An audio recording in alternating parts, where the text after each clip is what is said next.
बच्चों, आज की कहानी है हार की जीत। इसके लेखक हैं सुदर्शन जी। माँ को अपने बेटे और किसान को अपने लहलहाते खेत देखकर जो आनंद आता है, वही आनंद बाबा भारती को अपना घोड़ा देखकर आता था। भजन पूजा से जो समय बचता, वह घोड़े को अर्पण हो जाता। वह घोड़ा बहुत सुंदर था।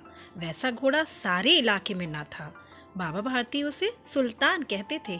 वह गांव से बाहर भी रहते और सुल्तान पर चढ़कर जब तक 8-10 मील का चक्कर न लगा लेते, उन्हें चैन न आता था। खड़क सिंह उस इलाके का प्रसिद्ध डाकू था। लोग उससे डरते थे।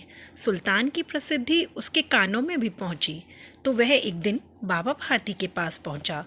उसने सुल्तान को देखने की इच्छा जाहिर की। बाबा भारती ने सुल्तान को दिखाया। उसने सैकड़ों घोड़े देखे थे, परंतु ऐसा बाका घोड़ा आज तक नहीं देखा था। वह डाकू था और उसे जो पसंद आ जाए उस पर वह अपना अधिकार समझता था।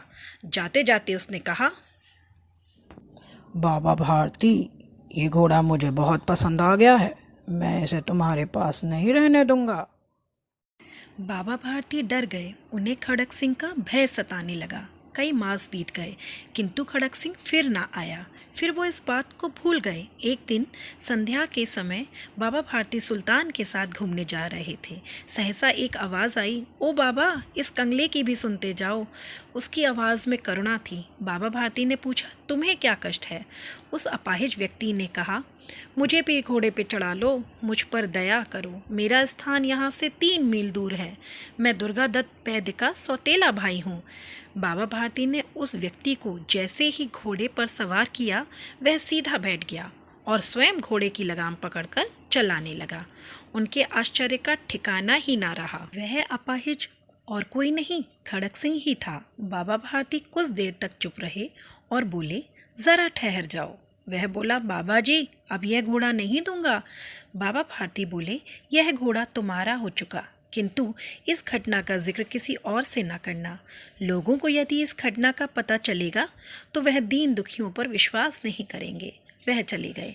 खड़क सिंह के कानों में वह शब्द गूंजते रहे। उसे पश्चाताप हुआ। वह रात्रि के अंधेरे में बाबा जी के मंदिर पहुंचा और घोड़े को छोड़ आया।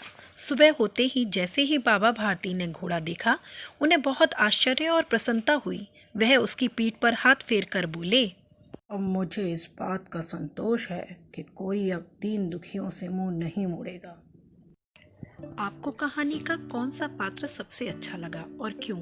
आपको ये कहानी कैसी लगी, बताइएगा।